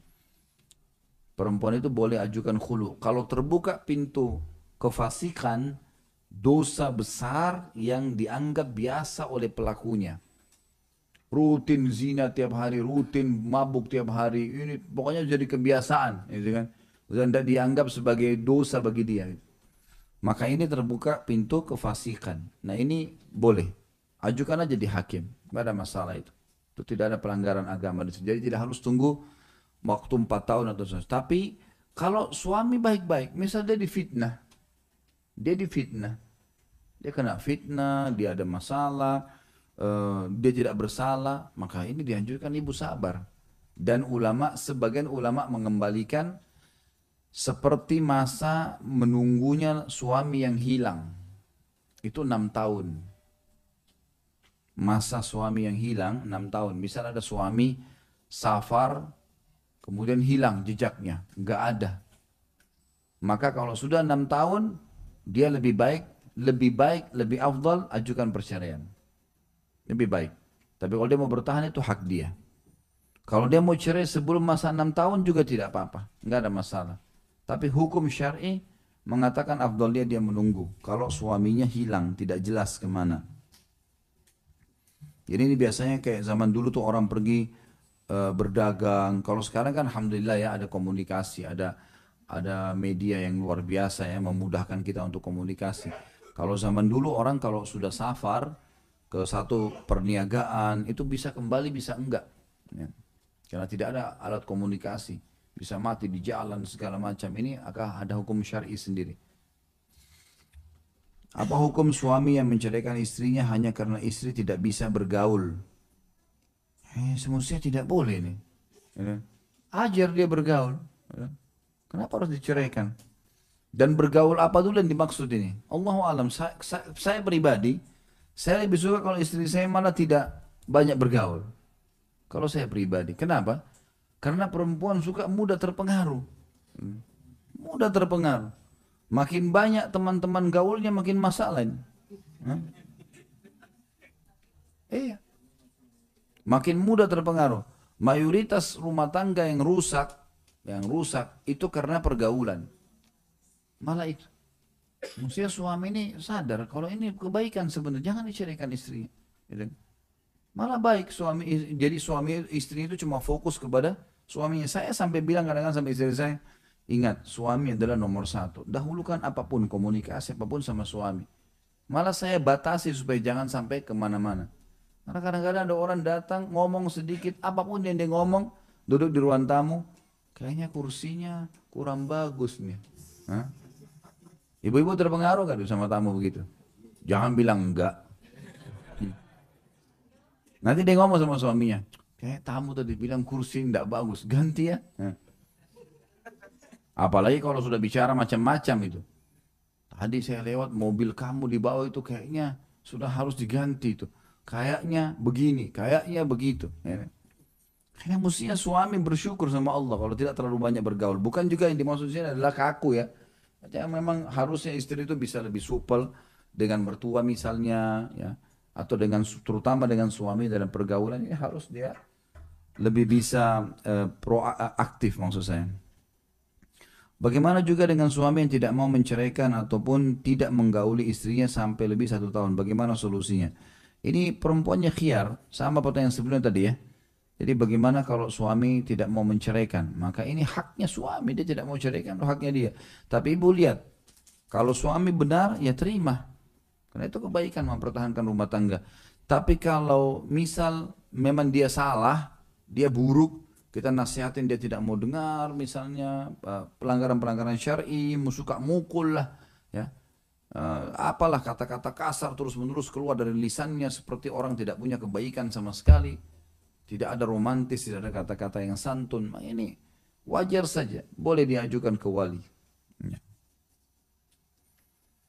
Kalaupun istri sudah terlewat batas perilakunya dan dinasihatin berkali-kali, tapi sang suami selalu berpikir 1000 kali untuk menceraikannya karena ada anak-anak kami, karena suami kasihan dengan anak-anak akan masa depannya. Tolong solusinya Ustaz. Ya kalau mau bersabar itu bagus, itu ajang dakwah. Mau bersabar, ajang dakwah. Dan coba begini, kalau sedang menghadapi masalah teman-teman cari inti permasalahan. Inti permasalahan apa sebenarnya? Apa yang memicu masalah ini? Coba grogotin dan perbaiki di situ. Itu insya Allah bisa. Yang pertama. Yang kedua, jadi mencari inti masalah lalu diperbaikin dari situ. Yang kedua, banyak doakan kepada Allah SWT. Insya Allah kalau kita tahu permasalahan, misalnya dokter itu, kalau dia baru datang, orang baru datang konsultasi kan, itu ditanya dulu ya. Apa makan ini, makan itu, apa yang dirasa, apa yang ini, di mana sakit. Orang begitulah. Jadi dia dokter semua itu tujuannya mau mengerucut ke satu masalah. Intinya apa sih sebenarnya? Oh ini, baru dikasih obat yang tepat. Gitu kan? Nah seperti itulah kurang lebih. Kita kalau tahu inti permasalahan dan kita perbaiki, insya Allah bisa baik kok itu. Dengan juga kita doakan kepada Allah SWT agar Allah ubah. Sabar saudaraku seiman. Nabi Nuh alaihissalam mendakwai istrinya 950 tahun. Ini baru sebulan, sudah deh gak cocok, ceraikan saja. Terus ganti orang lain, manusia juga loh. Hah? Sama, beda casing, tapi sama manusianya. Ini surah-surahnya juga. Masya Allah. Jadi kalau saya sarankan ya sabar, memang itu lebih baik. Tapi kalau memang dilihat efeknya buruk seperti misal seorang naudzubillah wanita pezina, kasar sama anak-anak, suka mukul, caci maki dengan kata yang tidak benar, kalimat-kalimat kemusyrikan keluar dari lisannya, nasihatin gak mau ya ini diceraikan. Ini diceraikan. Ada salah satu teman saya itu, dia menceraikan istrinya padahal sebenarnya dia sayang sama istrinya. Beliau kebetulan tinggal di Jeddah. Saya tahu gara-gara istrinya sampai mengucapkan kalimat-kalimat kufur. Kalau lagi marah itu mencaci maki sampai pada tingkat memungkiri nikmatnya Allah. Wah ini bahaya sekali ini. Memang berbahaya, itu pun berbahaya juga buat anak-anak dalam pendidikannya. Nah, ini memang kalau sudah diingatkan berulang kali tidak mau ya sudah diceraikan. Gitu. Kalau masalah pikir anak-anak di sini tentu kita lihat ya. Kalau misalnya cuma efek-efek tidak berefek pada anak, anak-anak tetap bisa bapak pandu, bapak ajak ke masjid, apa segala macam di pendidikannya juga istri nggak campur. Cuma ada beberapa hal mungkin penyakit malasnya, mungkin penyakit apa. Kalau ngomong kasar misalnya, itu semua adalah masih bisa disabarin. Asal tidak berefek. Kalau sudah berefek ke anak, dia ajak anak-anak kepada masalah-masalah yang parah, buruk sekali akhlaknya, ini tidak boleh. Ini lebih baik ditinggalkan. Dan saran saya tentu sebelum cerai di sini, kalaupun memilih cerai, ini lebih baik bapak istikharah dulu. Minta petunjuk kepada Allah Subhanahu wa taala. Bolehkah seorang wali menikahkan anak perempuannya dengan walinya diwakilkan ke KUA padahal walinya wanita tersebut masih sehat dan hadir di acara pernikahan? Boleh. Boleh nggak masalah. Itu sudah kita bahas hari ini kan. Boleh, jadi nggak masalah. Jadi walaupun si ayahnya perempuan sehat ya, pintar, tapi dia udah deh KUA aja, wali aja yang menikahkan, gak ada masalah. Itu semua dibolehkan. Bagaimana hukumnya kalau suami bilang, bagaimana kalau kita pisah saja? Itu kan baru bagaimana? Baru pertanyaan. Hah? Berarti tidak cerai, tidak usah. Ini kata-kata cerai ini pisah, cerai, benci, buang laut. Semua kata-kata yang digunakan dalam rumah tangga itu semua kata-kata indah. Sayanglah, cintalah, rindulah, habisin semua kata-kata itu. Jangan pakai di luar, pakai di rumah itu. Gitu kan. Ini yang kata buruk ini buang sudah jauh-jauh nih. Jika suami telah berselingkuh dinikahi jika suami telah berselingkuh dinikahi dan istri pertama ditalak, apakah istri pertama bisa minta cerai? Saya nggak ngerti. Jika suami telah berselingkuh dinikahi, mungkin dinikahi dan istri pertama ditalak, apakah istri pertama bisa minta cerai? Sudah ditalak, minta cerai. Hah? Bagaimana? Baik, kita coba kemas pertanyaan ini. Mungkin begini.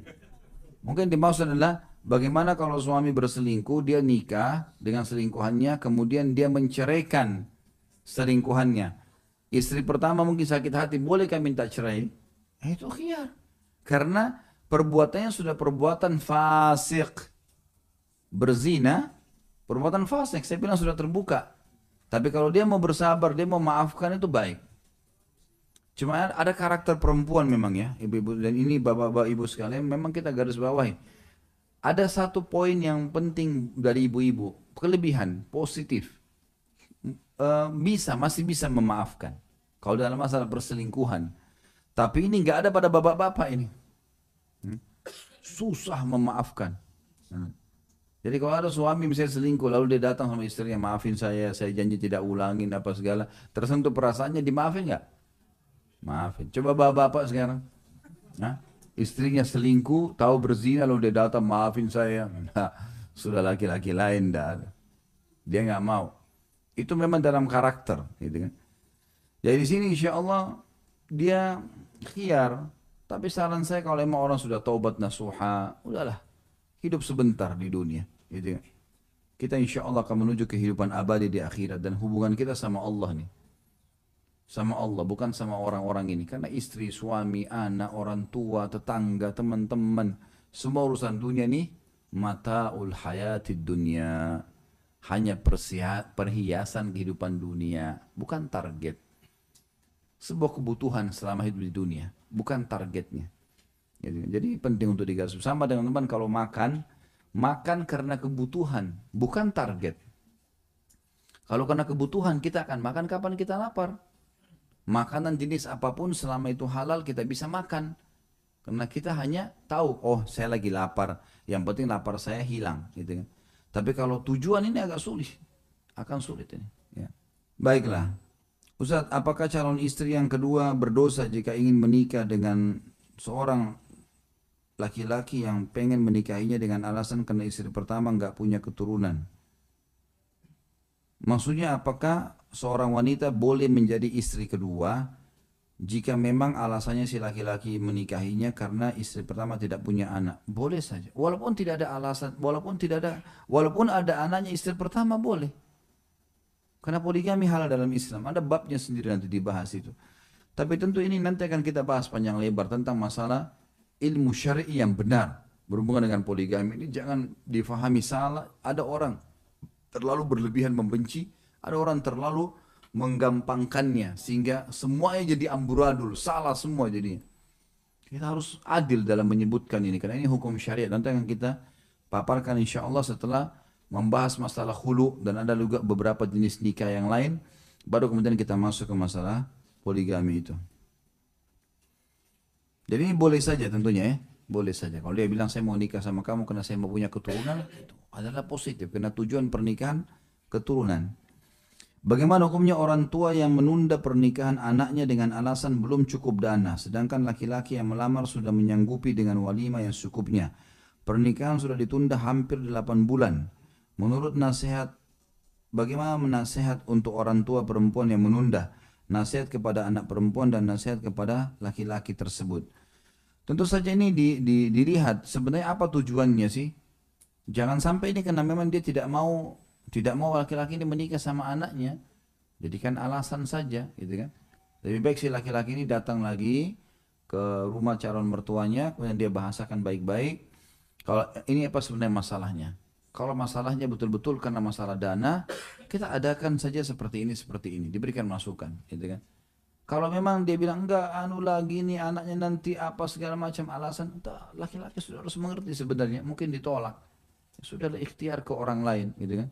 Coba istikharah 2 rakaat minta petunjuk sama Allah, mungkin memang ada baiknya untuk tidak dilanjutkan. Karena kadang-kadang teman-teman kalau kita sudah berada di rel yang benar ya, kemudian pada saat mau mengerjakan satu perbuatan ternyata ada saja halangan-halangannya. Maka harus kita peka, bisa saja itu jawaban doa kita. Misal kita menemukan informasi buruk tentang calon pasangan kita. Dari istikharah kita temukan beri informasi yang buruk. Atau misal tiba-tiba kita tahu kalau calon mertua ini orangnya kasar, orangnya begini, orangnya mungkin peringatan dari Allah. Kita jangan buru-buru gitu kan.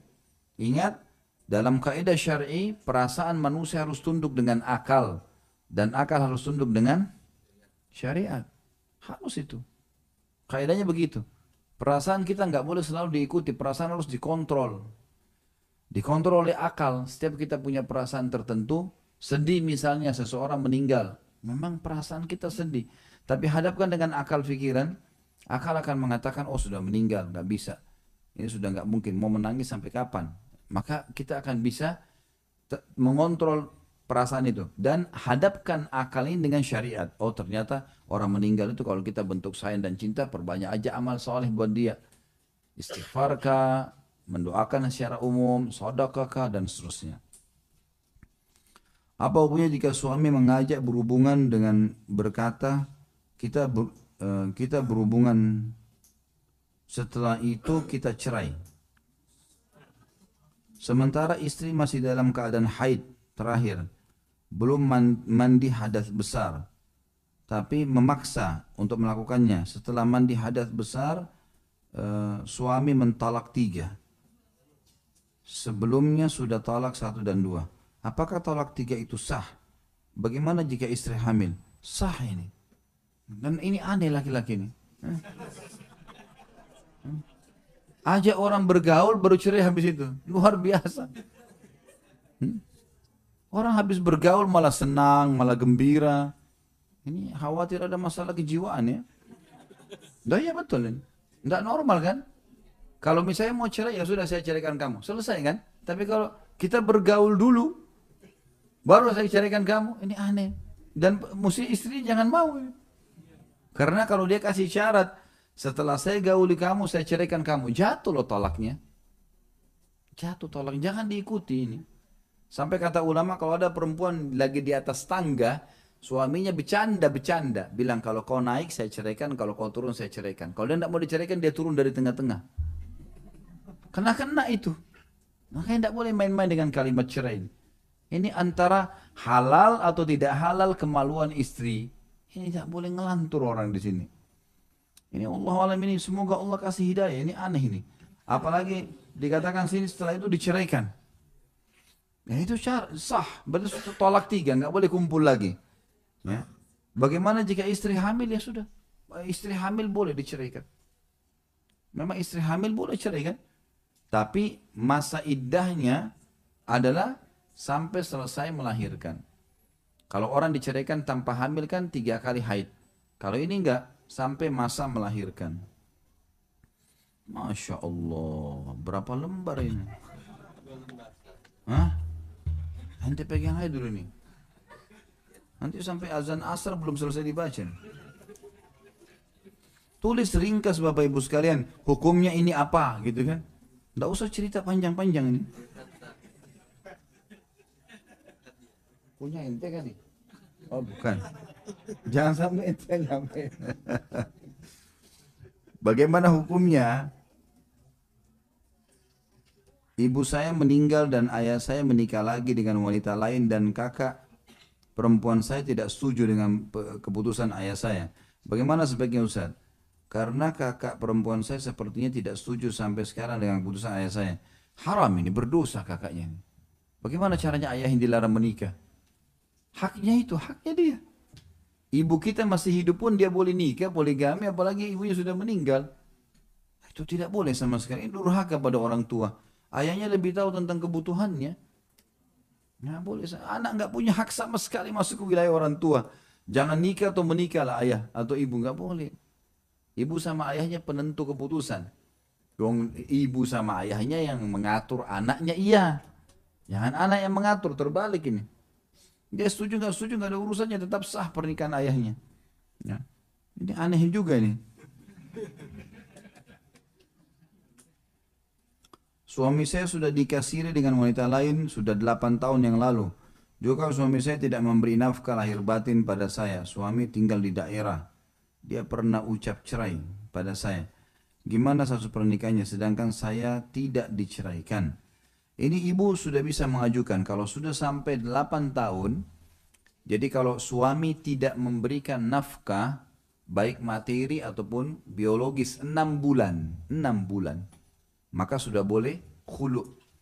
Boleh ajukan ke pengadilan, gitu kan? Apalagi ini suami, subhanallah, ada manusia begini tidak bertanggung jawab. 8 tahun tidak memberikan nafkah istrinya, lalu pergi sama perempuan lain. Kenapa enggak sekalian poligami sehat gitu? Sekalian berikan haknya istri pertama, berikan hak istri kedua, pertemukan mereka, jalin persaudaraan di antara mereka daripada pergi tinggalkan dan digantung ini nggak boleh ini. Haram dalam agama. Ini yang kadang-kadang merusak citranya pernikahan suci. Pernikahan itu ibadah di sisi Allah SWT. Ini nggak boleh. Kalau sudah sampai pada tingkat ini, ibu tidak jelas statusnya, ibu ajukan. Ibu ajukan saja. Karena ini tidak mungkin. 8 tahun tidak digauli, tidak didatangin. Ini luar biasa. Tidak ada maslahat ibu bertahan gitu loh. Allah alam. Bukan saya memudahkan perceraian ya. Tapi kalau ibu tetap mau, sudahlah nggak apa-apa, satu waktu mungkin suami saya dapat hidayah, nggak apa-apa dia kembali, ya itu haknya ibu, nggak ada masalah. Tapi di sini juga perlu digarisbawahi ya, pertanyaannya mengatakan dia pernah mengucapkan kalimat cerai, kapan itu? Karena pengucapan kalimat cerai, kalau tidak ada perbaikan di masa iddah 3 kali haid, berarti cerainya jatuh kan? Dia sudah bukan istri sekarang. Ibu lebih tahu keadaannya, gitu kan? Jadi kalau dalam 3 kali masa haid, dari pengucapan misal saya diceraikan 8 tahun yang lalu pada saat dia pas mau pergi ke daerah tempat dia kerja misalnya. Baik, selama 3 kali masa iddah, 3 kali masa haid, dia tidak pernah sama sekali suaminya datang baikan atau mengatakan kita rujuk ya. Juga tidak pernah setelah masa iddah 3 kali haid itu akad nikah baru, berarti sudah bukan satu suami istri memang. Ibu nggak usah menunggu gitu, ya menikah saja. Bagaimana hukum pernikahan seseorang yang pernikahannya dipaksakan oleh orang tua? Dalam hal ini wanitanya berniat menggagalkan karena 1 minggu sebelum nikah calon laki-laki ketahuan selingkuh. Akan tetapi orang tua perempuan tidak meridhoi dan tetap ingin pernikahan tersebut berlangsung karena malu. Undangan sudah tersebar. Apa hukum pernikahan tersebut jika nikahnya dalam tekanan dan dipaksa? Dan apa yang dapat dilakukan oleh seorang wanita agar bisa pisah dari suaminya? Tentunya tidak boleh ya, orang tua tidak boleh zalim ini. Nggak boleh kalau memang ketahuan betul ada fakta. Tapi selingkuh di sini apa maksudnya? Selingkuh itu berzina ya. Berzina. Itu baru namanya selingkuh dalam agama. Jadi kalau orang cuma sekedar ngobrol, orang mungkin punya kenalan, apa segala itu bukan selingkuh namanya itu. Itu bukan selingkuh, tapi perselingkuhan dalam Islam adalah yang haram orang kalau berzina. Tapi kalau orang di kantornya, teman kantornya dia ngomong, dia mungkin ada hajat. Di Indonesia karena banyak orang bercampur baur, ini dosa. Ini berdosa kalau dia ikhtilat. Dia bercampur baur, dia ngobrol berdua, khalwat, ini semua adalah dosa. Tetapi ini bukan berarti, ya, seperti tadi kita bilang itu, ya, selingkuh, bukan selingkuh itu. Ini perlu digarisbawahi dulu. Jadi kalimat selingkuh ini apa? Jadi kalau yang dimaksud calon laki-laki ini ketahuan berzina, ada buktinya, bukan cuma gosip saja, maka haknya perempuan ini. Kalau orang tua tetap paksa untuk menikah, dia kembali kepada hukum khiyar. Tadi yang saya jelaskan di awal. Jadi dia boleh datang ke hakim, ke pengadilan, dia mengatakan, saya dinikahkan paksa oleh orang tua saya sama suami saya dan saya tidak suka. Maka nanti hakim kalau dia sesuai dengan hukum syariat, maka dia akan berikan khiyar. Baik, maunya dilanjutkan atau diputuskan, dikeluarkan surat cerai. Orang tuanya nggak bisa nolak itu. Ini hukum syar'i. Apabila ada seorang laki-laki yang berkata, azamku masih kuat untuk menikahimu. Apakah itu sebuah lamaran? Innamal a'malu binniyat. Gitu kan? Ini kalau cuma kata-kata bukan lamaran namanya, tapi innamal binniyat. Kalau lamaran itu begini, sudah datang ke rumah perempuan dan sudah menawarkan mau menikah.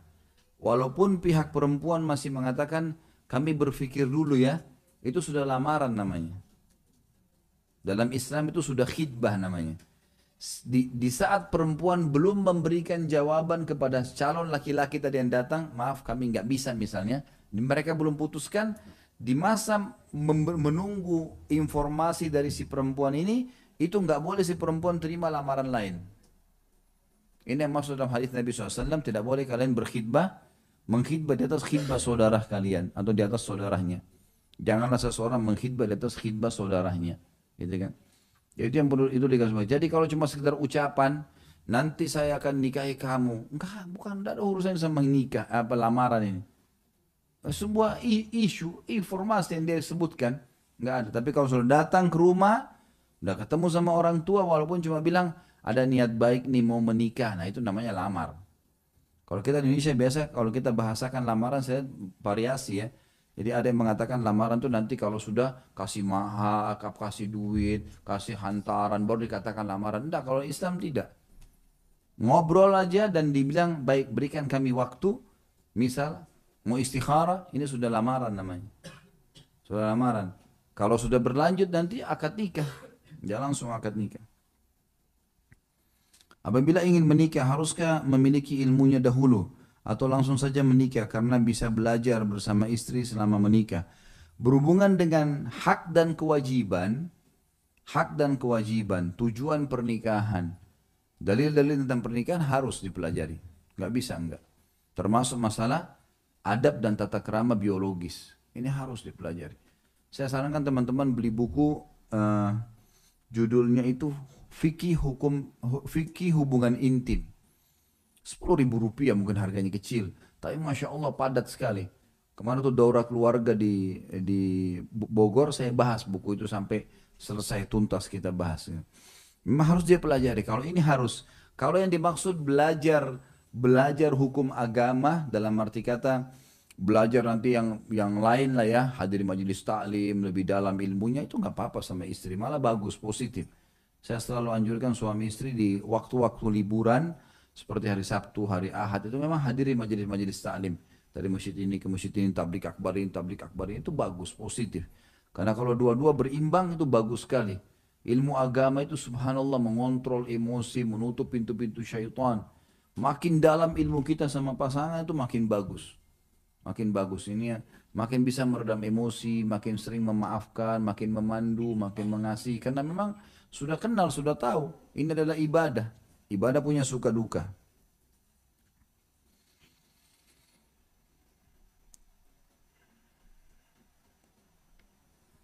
Mengenai seorang suami yang mengucapkan cerai 3 kali dalam keadaan marah atau emosi. Menurut pendapat beberapa ulama ada perbedaan. Pertama, marah yang seseorang masih bisa merasakan kesadaran akalnya dan marahnya tidak sampai menutupi pikirannya. Artinya apapun yang diucapkan tetap dinilai, dianggap baik dalam urusan keluarga, janji, jual beli dan seterusnya. Marah yang memuncak sehingga menutupi akal pikiran seseorang dalam kesadaran. Marah seperti ini ulama sepakat bahwa semua ucapannya tidak teranggap dan tidak diterima. Baik dalam urusan muamalah, nikah, sumpah dan lain-lain. Karena ucapan seseorang ternilai sah menurut syariat. Jika orang yang mengucapkannya sadar dengan apa yang diucapkannya, apa ini?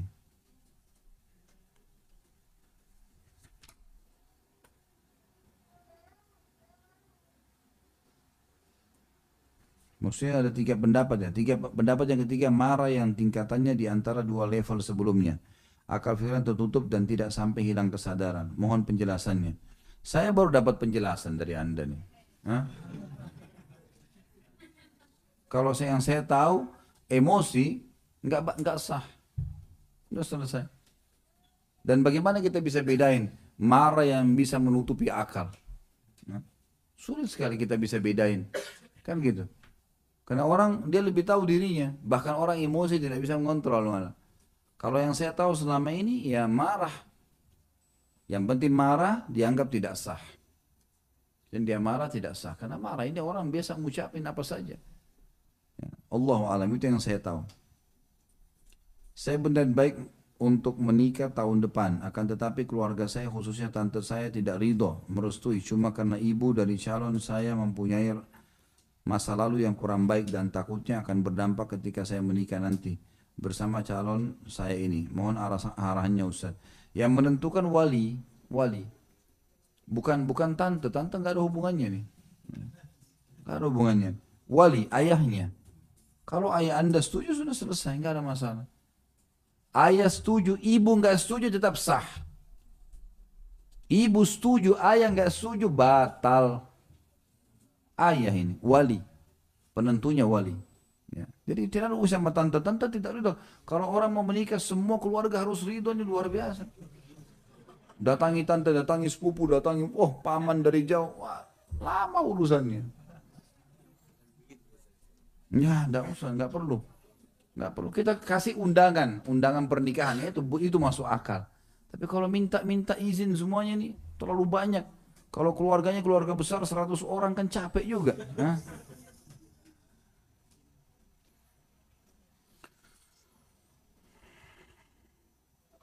Saya janda, jika saya menikah lagi apa harus dengan wali? Tentu wajib wali. Wajib walaupun janda. Hadis Nabi SAW yang berbunyi, ayyam imra'atin angkahat nafsaha bighairi idni waliyuha fanikahuha batil batil batil. Wanita manapun yang menikahkan dirinya tanpa izin walinya, nikahnya batal batal batal. Janda atau gadis? Pendapat yang mengatakan janda boleh menikahkan dirinya pendapat yang sangat lemah dari Imam Abu Hanifah rahimahullah. Jadi Imam Abu Hanifah pun punya dua pendapat ya. Pendapat yang pertama tidak setuju. Mengatakan seperti jumhur ulama, seperti Imam Syafi'i, seperti Imam Muhammad, seperti juga Imam Malik yang mengatakan tidak boleh menikah janda atau gadis kecuali dengan wali. Abu Hanifah punya pendapat juga sama itu. Tapi ada pendapat yang lain dan ini pendapat yang lemah. Tidak dipegang oleh para ulama fikih sebenarnya, mengatakan bahwasanya wanita boleh, janda boleh menikahkan dirinya. Sampai dia pun duduk, walinya nggak ada, boleh. Yang penting dia dengar kalimat akad. Ini bahaya sekali nih. Ini nggak boleh teman-teman sekalian. Jadi lebih baik menikah dengan izin wali. Sampaikan. Dan kewalihan itu bisa dialihkan. Kayak ini misalnya dari luar negeri ya, saya baca ini dari luar negeri. Ya. Yang mengikuti live streaming kita. Maka tentu saja dia minta izin sama ayahnya, telepon dari luar negeri itu menyampaikan kalau saya akan menikah, tolong diridhoi misalnya, gitu kan, diizinkan. Maka kalau ayahnya izinkan sudah berikan kepada pihak setempat atau ayahnya mengatakan saya serahkan kewalian saya kepada anda, disebutkan kepada seorang laki-laki misalnya, di sana imam masjid misalnya atau siapalah seorang ulama atau mungkin pihak pemerintah setempat yang mengizinkan itu, maka insya Allah sah. Bagaimana jika ada anak perempuan yang sudah siap menikah dari segi mental dan umur, namun orang tua belum mengizinkan untuk menikah? Apa yang harus dilakukan dan bagaimana menjelaskan ke orang tua? Sebutkan, jadi ilmu itu ilmu yang membuat was-was, ketidaktahuan, kekhawatiran akan hilang. Ilmu. Jadi bagaimana berikan ilmunya? Sebutkan hadis-hadis, banyak hadis. Di antaranya adalah siapapun yang membina anak perempuannya dengan baik, memberikan nafkah yang baik, rezeki halal, pendidikannya baik, sampai menikah dijamin baginya surga. Lalu untuk apa kita tahan anak perempuan kita nih? Nikahkan saja.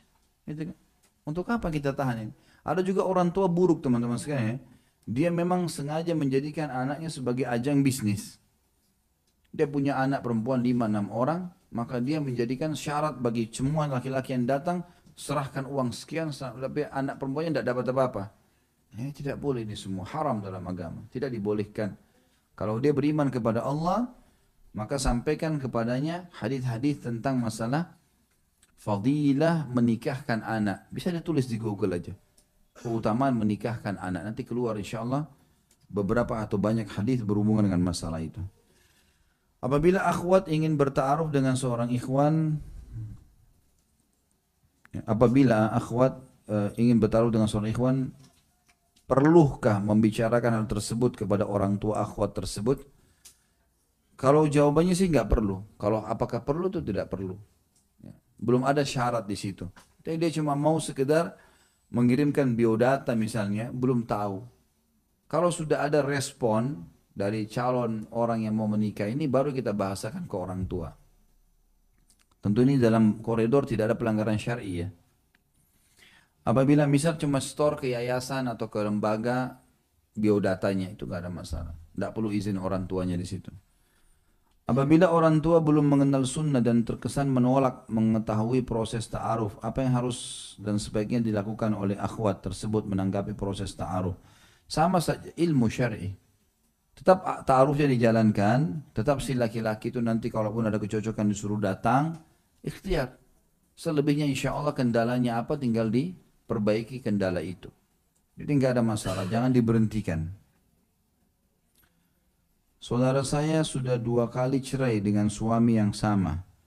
Cerai pertama rujuk, menikah lagi dengan wali bapak wanita, lalu cerai kembali. La haula wala quwata illa billah. Yang kedua lalu rujuk lagi, menikah lagi, tapi wali wanita bapaknya sudah meninggal. Tapi mereka tetap menikah lagi tanpa wali. padahal ada adik wanita. Apakah perkawinannya sah? Jawabannya kalau di masa iddah 3 kali masa haid sah. Tidak usah nikah. Rujuk aja tiba-tiba baikan. Di 3 kali masa haid dari pengucapan tiba-tiba baikan, tiba-tiba biologis, tiba-tiba jalan sama-sama, sudah dianggap rujuk. Udah itu tidak ada masalah. Tapi kalau lewat masa ini harus, nggak bisa nggak. Harus dia akad nikah baru. Kalau tidak akad nikah baru berarti dianggap tidak sah itu ya. Kalau sudah lewat masa iddah dia harus akad nikah baru, diingatkan kembali. Kalau enggak dianggap pernikahannya tidak sah. Bagaimana kalau seorang suami tidak memberi nafkah sebagaimana mestinya?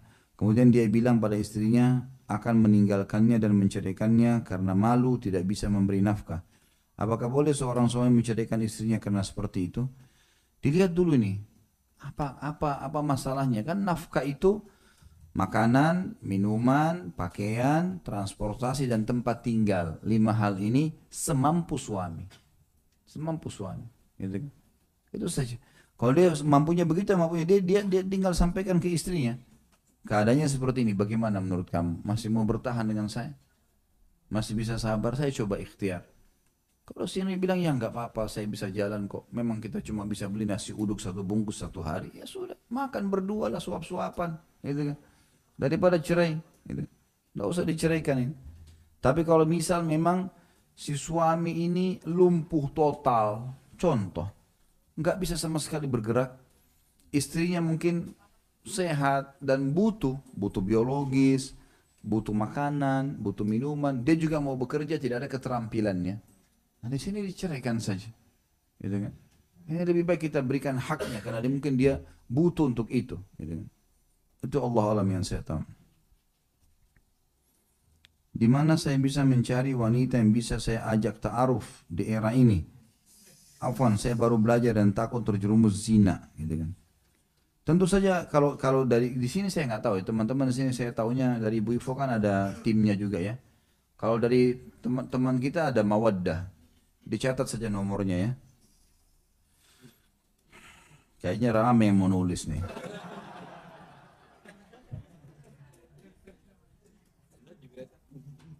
Hah? Ente juga?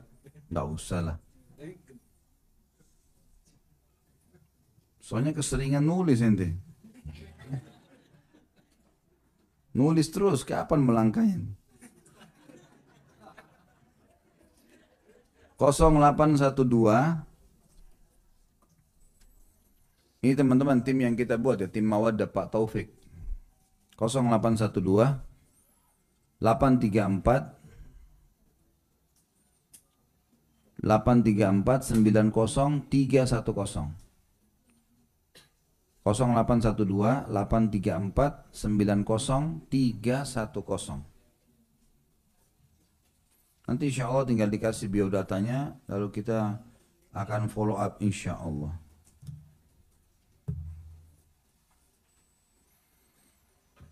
Dalam memilih calon istri, apakah saya harus mengikuti perkataan orang tua? Dasar ridho Allah atau ridho orang tua? Karena dasarnya adalah ridho Allah adalah ridho orang tua. Ataukah saya harus mengikuti pilihan saya? Dasarnya karena dalam menjalankan rumah tangga kita sendiri nantinya.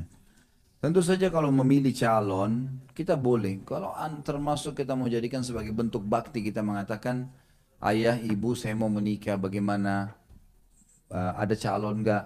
Atau bisa nggak saya pilih calon kemudian nanti saya akan sampaikan ke ayah ibu misalnya. Kita coba dengar. Kalau mau dalam bentuk bakti kepada orang tua itu boleh. Tapi boleh nggak seorang laki-laki dia milih saja, dia ikut ta'aruf kayak tadi akhwat juga ikut ta'aruf. Nanti kalau sudah ada kecocokan, memang biodata kayak kita di Mawaddah itu ada biodatanya diisi. Nanti kita pertemukan ini harapan-harapan dan keinginannya ketemu nggak sama yang ini. Kalau ketemu nanti kita akan konekkan dengan secara syar'i tentunya. Nanti kalau ini sudah terjadi, boleh silakan disuruh datang ke orang tuanya. Ini bentuk ikhtiar kita insya Allah. Ini apa nih?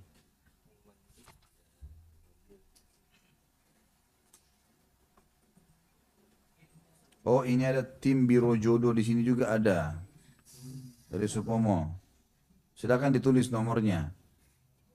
Ini yang di sini jadi nggak jauh-jauh. Siapa tahu turun sini langsung dapat jodoh kan itu. 0852 1376 4836. Khusus kakek-kakek nenek-nenek dilarang mendaftar. Bercanda. 0852 1376 4836. Ini curang, dia tulis duluan nih. Ente pegang, mana kertas tadi? Pertanyaannya. Enggak, pertanyaan lain. Enggak, yang tadi ada yang Anda bilang panjang. Ini sudah disortir. Wah, ini kita harus baca bercerita ini. Afwan Ustaz, pertanyaan agak panjang. Berharap kiranya Ustaz berkenan menjawab dan saya bisa bertanya kepada Ustaz Khalid via telepon. Via telepon maksudnya ini. Dibacain gak ini? Hah? Mana? Suara mayoritas. Hah? Kenapa? Sudah mau asar, itu ditunda. Minggu depan tidak ada. Kita pekan 34. Kalau seorang ibu tidak tinggal dengan anak-anaknya tapi tinggal dengan suami barunya, kemudian ibu tersebut tidak boleh mengunjungi anak-anaknya, apakah ibu itu harus turut suaminya? Enggak ada turut sama suami ini. Kenapa dia enggak boleh kunjungi anaknya? Risiko nikah sama janda. Enggak boleh, bahkan dianjurkan, ditekankan oleh para ulama untuk mengambil anak janda itu dan dibiayai. Itu anak-anak yang luar biasa pahalanya. Kenapa harus dilarang? Tidak boleh nih. Ya, haram hukumnya memutus silaturahim. Jadi boleh saja dia ketemu anaknya tanpa izin suaminya. Kalau sampai pada tingkat itu ya, dilarang tanpa udzur syar'i. Tapi kalau misal kita tentu rincikan pertanyaan, tidak bisa kita jawab secara global. Kalau misalnya anak-anaknya memang si janda ini misalnya contoh nakal-nakal, narkotika lah, sudah bujang-bujang semua dan buat masalah. Lalu si suami ibu ini sekarang mengatakan jangan kau temu anak-anakmu sekarang. Dalam kondisi mereka begini. Nanti berbahaya, nanti mereka paksa kamu. Nanti itu lain. Mungkin karena dia hormati istrinya, dia sampaikan itu. Itu wajib diikuti suaminya. Hanya untuk sementara. Tapi kalau mutlak suami mengatakan enggak boleh. Misal. Mutlak, langsung saja dipukul rata, enggak boleh. Pokoknya anak kamu saya enggak mau lihat di rumah ini, saya enggak mau gini. Itu enggak boleh, haram. Jadi enggak boleh diikuti teman-teman sekalian. Allahu alam. Sudah azan ya? Bagaimana kalau wanita khulu tidak mengembalikan maharnya? Ini bahasan khulu nanti. Insya Allah minggu depan nanti. Mungkin begitu dulu teman-teman sekalian. Semoga apa yang kita bahas hari ini bermanfaat buat kita insya Allah. Dan jadikan sebagai tambahan amal kita di timbangan amal pada hari kiamat. Semoga tentu seluruh amal yang pernah kita kerjakan diterima. Dan juga seluruh dosa yang pernah kita kerjakan diganti menjadi pahala dengan kemahamurahannya. Dan juga kita berdoa agar Jakarta diberikan, sebentar, lagi berdoa teman-teman sekalian. Dan semoga Allah SWT memberikan pemimpin di Jakarta, pemimpin yang saleh, yang beriman kepada Allah, kembali kepada Al-Quran dan Sunnah, dan juga diberikan hidayah para jajaran pemerintahan kita dari Presiden dan seluruh pejabat-pejabat pemerintah agar kembali kepada Islam dan Al-Quran dan Sunnah. Dan semoga Indonesia menjadi contoh bagi negara-negara yang lain. Kita terus mendoakan saudara kita di Palestina, di Syria, di Yaman, di Irak, di Myanmar, di Ahsa, dimanapun mereka berada sedang tertindas. Semoga Allah ikhlaskan niat mereka, terima para syuhada mereka, mulakan Islam di tangan mereka dan tangan kita semua. Dan semoga Allah partisipasikan kita bersama mereka di pahala baik dengan luar hati juga dengan jiwa kita. Dan semoga Allah subhanahu wa ta'ala menghancurkan siapapun yang berusaha untuk memerangi kaum muslimin, menyiksa kaum muslimin, membakar masjid, menyiksa kaum wanita dan seterusnya. Semoga Allah SWT menghukum mereka dan menjadi pelajaran bagi orang-orang yang lain. Dan semoga Allah dengan kemahamurahnya menyatukan kita semua di surga firdausnya tanpa hisab. Menyatukan kita di majlis ilmu yang mulia ini. Kalau benar dari Allah, kalau salah saya mohon dimaafkan. Subhanakallahumma bihamdika. Asyhadu an la ilaha illallah astaghfirullah wa atubu ilaih. Wassalamualaikum warahmatullahi wabarakatuh.